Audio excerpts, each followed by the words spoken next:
Hello friends, TRB set exam க்கு prepare பண்ணிட்டு இருக்கவங்களுக்காக நான் என்னுடைய சேனல்ல क्वेश्चन சால்வ் பண்ணி போட்டுட்டு இருக்கேன். வாங்க.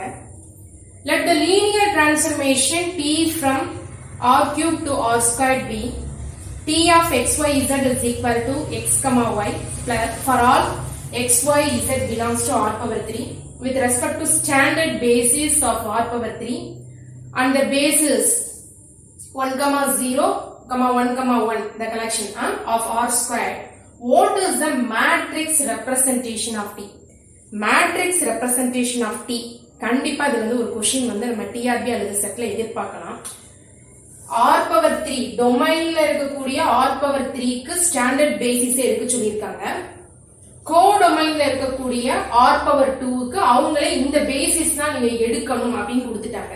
First standard basis நமக்கு தெரியும் r power 3 க்கு standard basis என்ன 1 0 0 0 1 0 0 0 1 இதுதான் r power 3 ஓட standard basis r power 2 கோடொமைன்ல இருக்கக்கூடிய r power 2 க்கு standard basis எடுக்க சொல்லலாம். அவங்களே ஒரு basis கொடுத்துட்டாங்க 1 0 1 0 1 1 என்ன செய்யணும்னா T of x y z is equal to x, y னு டெஃபினிஷன் கொடுத்திருக்காங்கல்ல ஸ்டாண்டர்ட் பேசிஸ்ல இருக்கக்கூடிய ஒவ்வொரு வெக்டாரையும் இதுல இன்சர்ட் பண்ணணும். அந்த அவுட்புட் என்ன வருதுன்னு முதல்ல பார்க்கணும். T of 1 0 0 என்ன வரும் டெஃபினிஷன் படி 1, 0 அடுத்து T of 0, 1, 0 what is this 0, 1 T of 0, 0, 1 what is this definition படி 0, 0 இந்த அவுட்புட் வந்திருக்கு இல்லையா இத அவங்க கோடொமைன் r power 2 க்கு ஒரு பேசிஸ் அந்த ஸ்டாண்டர்ட் பேசிஸ் கொடுக்கலாம். அவங்களே டேட்டால பேசிஸ் கொடுத்துட்டாங்க. அந்த பேசிஸோட லீனியர் காம்பினேஷன்ஸா இந்த அவுட்புட்டை நம்ம எழுதணும். so this is equal to alpha into 1, 0 plus beta into some 1, 1 alpha beta அப்படி யூஸ் பண்ணலனாலும் alpha 1 alpha 2 இப்படி யூஸ் பண்ணிக்கலாம். alpha 1 alpha 2 அடுத்து alpha 3 அதே மாதிரி 1, 0 plus alpha 4 into 1, 1 alpha 5 into 1, 0 plus alpha 6 into 1, 1 என்ன பண்ணணும் டொமைனுக்கு ஸ்டாண்டர்ட் பேசிஸ் கொடுத்துட்டாங்க. அப்ப நமக்கு ஸ்டாண்டர்ட் பேசிஸ் என்னன்னு தெரியும் r கியூபுக்கு. அதை இன்சர்ட் பண்ணி இந்த டெஃபினிஷன்ல வர அவுட்புட்டை கோடொமைனுக்கு பேசிஸ் ஸ்டாண்டர்ட் பேசிஸ் இல்ல அவங்களே பேசிஸ் கொடுத்துட்டாங்க.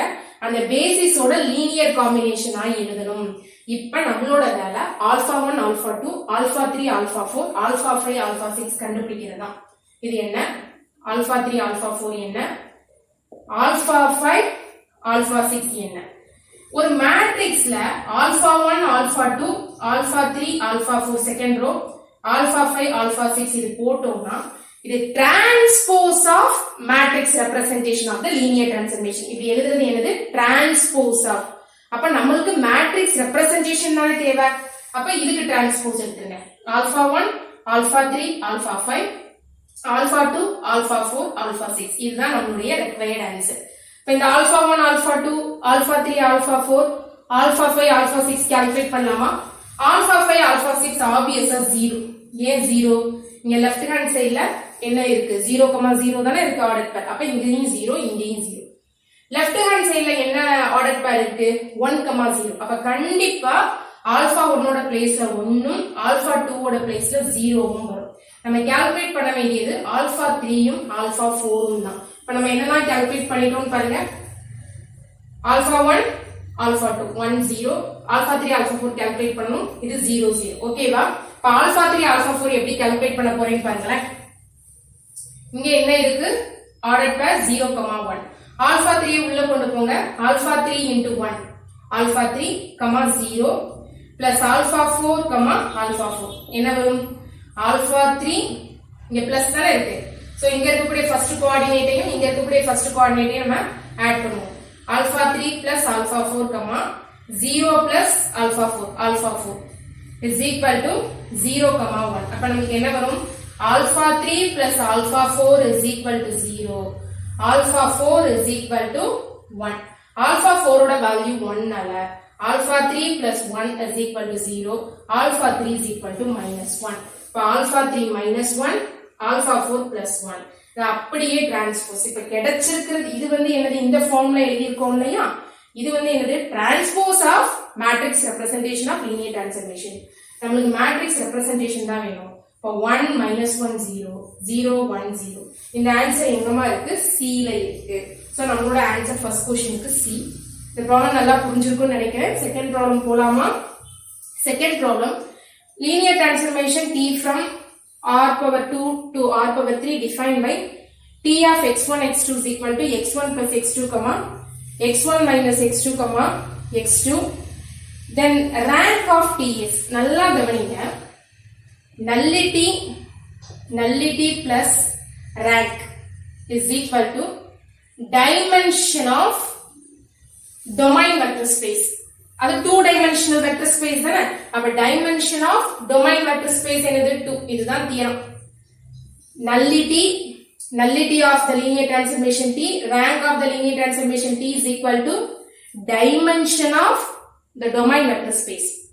It's a 2-dimensional vector space. நீங்க கோடமைன் எடுத்துற கூடாது, டொமைன்ல இருக்கக்கூடிய வெக்டர் ஸ்பேஸோட dimension. It's a 2-dimensional vector space. அப்ப 2 வரும். nullity plus rank of T is equal to 2. கொஞ்சம் nullity நம்ம கால்குலேட் பண்ணுவோம். nullityங்கிறது ஒரு நம்பர் தான், rankங்கிறது ஒரு நம்பர். nullity வேணும்னா kernel of T கால்குலேட் பண்ணணும். அந்த kernel of T க்கு எது பேசிஸ் வருதுன்னு பார்க்கணும். அந்த பேசிஸ் இருக்கும்ல, அதுல இருக்கக்கூடிய கவுண்ட், நம்பர் ஆஃப் எலிமெண்ட்ஸ் தான் என்னது, dimension of kernel of T. nullity of T க்கு நீங்க முதல்ல என்ன கால்குலேட் பண்ணணும், nullity of T வேணும்னா முதல்ல நீங்க என்ன கால்குலேட் பண்ணணும், கர்னல் T கால்குலேட் பண்ணணும். அடுத்து இந்த கர்னல் T க்கு நம்ம என்ன கால்குலேட் பண்ணணும், பேசிஸ். பேசிஸ்ல இருக்கக்கூடிய number of elements, count, number of elements, அதுதான் என்னது, இந்த பேசிஸ்ல இருக்கக்கூடிய நம்பர் ஆஃப் எலிமெண்ட்ஸ் இருக்கும்ல, அதுதான் டைமென்ஷன் ஆஃப் கர்னல் T. இந்த டைமென்ஷன் ஆஃப் கர்னல் T தான் என்னது, nullity வேணும்னா ஃபர்ஸ்ட் கர்னல் T கால்குலேட் பண்ணணும். அடுத்து அந்த கர்னல் T க்கு பேசிஸ் கண்டுபிடிக்கணும். அந்த பேசிஸ்ல இருக்கக்கூடிய நம்பர் ஆஃப் எலிமெண்ட்ஸ் தான் dimension of kernel T. Dimension of kernel T தான் nullity of T. rank of T க்கு first range of T calculate பண்ணணும். அடுத்து இந்த range of T க்கு பேசிஸ் கண்டுபிடிக்கணும். இந்த பேசிஸ்ல இருக்கக்கூடிய எலிமெண்ட்ஸோட கவுண்ட், நம்பர் ஆஃப் எலிமெண்ட்ஸ் வந்து பேசிஸ்ல இருக்கக்கூடிய எலிமெண்ட்ஸோட கவுண்ட் என்னது, dimension of range of T. Dimension of range of T தான் rank of T. புரியுதா? nullity of T வேணும்னா முதல்ல kernel T கண்டுபிடிக்கணும். kernel T க்கு பேசிஸ் கண்டுபிடிக்கணும். பேசிஸ்ல இருக்கக்கூடிய நம்பர் ஆஃப் எலிமெண்ட்ஸ் வந்து டைமென்ஷன் ஆஃப் kernel T. அந்த டைமென்ஷன் ஆஃப் kernel T தான் nullity of T. rank of T வேணும்னா range of T கால்குலேட் பண்ணணும். அடுத்து range of T க்கு பேசிஸ் கண்டுபிடிக்கணும். அந்த பேசிஸ்ல இருக்கக்கூடிய number of elements dimension of range of T, அதுதான் rank of T. அப்ப நமக்கு nullity of T plus rank of T is equal to 2 கிடைச்சிருக்குல்ல. நம்ம nullity of T என்னன்னு கண்டுபிடிச்சாலே rank of T கண்டுபிடிச்சிடலாம். இல்ல rank of T தானே, நான் nullity of T கண்டுபிடிக்கிறேன். ஏன்னா எப்பவுமே nullity of T கண்டுபிடிக்கிறது கொஞ்சம் ஈஸியான வேலை. nullityங்கிறது என்னது, kernel T. அதுக்கு முதல்ல வேணும் kernel T. என்ன definition, set of all ordered by x1 x2 belongs to R2 such that T of x1 x2 is equal to 0 in R3. இதுதான் kernel T யோட டெஃபினிஷன். இப்போ இது என்ன வரும், x1 x2 belongs to R square such that T of x1 x2 என்னது, x1 plus x2, x1 minus x2, x2. R power 3 ல 0 பார்க்கிறதுக்கு எப்படி இருக்கும், 0, 0, 0. அப்ப x1 plus x2 is equal to 0, x1 minus x2 is equal to 0, x2 is equal to 0. x2 is equal to 0 னா x1 plus x2 is equal to 0 தானே. அப்ப x2 0 னா x1 0 தானே. நமக்கு என்னலாம் இருக்கு, x1 plus x2 is equal to 0, x1 minus x2 is equal to 0, x2 is equal to 0. x2 0 னா ஆட்டோமேட்டிக்கா உங்களுக்கு என்னது 0 தான், x1 0. அப்ப the collection of ordered pairs x1, x2 belongs to R power 2 such that இந்த இத நமக்கு satisfy பண்ணுது. அப்ப நமக்கு என்னதான் வரும், the collection of 0,0 மட்டும்தான். ஏன் x1 0 x2 0. 0,0 where span 0,0க்கு basis வந்து null set. Basis இது kernel T, இது kernel T. Basis of kernel T என்னது? Basis of the set 0, ஒரே ஒரு ஆர்டர் per 0,0. 0,0க்கு basis வந்து null set. அதாவது எதுவுமே இது என்ன பண்ணாது, ஸ்பேன் பண்ணாது, லீனியர்லி இண்டிபெண்டன்ட் வெக்டார்ஸும் இதுக்கு நம்ம எடுக்க முடியாது. அப்ப பேசிஸ் ஆஃப் 0,0 வந்து என்னது? null set. அப்ப இதுதான பேசிஸ். பேசிஸ்ல இருக்கக்கூடிய எலமெண்ட்ஸின் எண்ணிக்கை தான் என்னது? Dimension of kernel T. புரியுதா? இந்த பேசிஸ் வந்து என்னது? null set. null setல எத்தனை எலமெண்ட்ஸ் இருக்கு? 0. அப்ப டைமென்ஷன் ஆஃப் kernel T. நல்லா கவனிங்க. டைமென்ஷன் ஆஃப் kernel Tங்கிறது என்ன? kernel Tக்கு ஒரு பேசிஸ் இருக்கும் தானே? அந்த பேசிஸ்ல இருக்கக்கூடிய எலமெண்ட்ஸின் எண்ணிக்கை. இப்ப kernel T யோட பேசிஸ் என்னது? null set. அந்த null setல எத்தனை எலமெண்ட்ஸ் இருக்கு? 0 எலமெண்ட் இருக்கு. அப்ப டைமென்ஷன் ஆஃப் kernel T என்னது? 0. டைமென்ஷன் ஆஃப் kernel T நம்ம என்னன்னு சொல்லுவோம்? nullity of T is equal to 0. Nullity plus rank is equal to 2.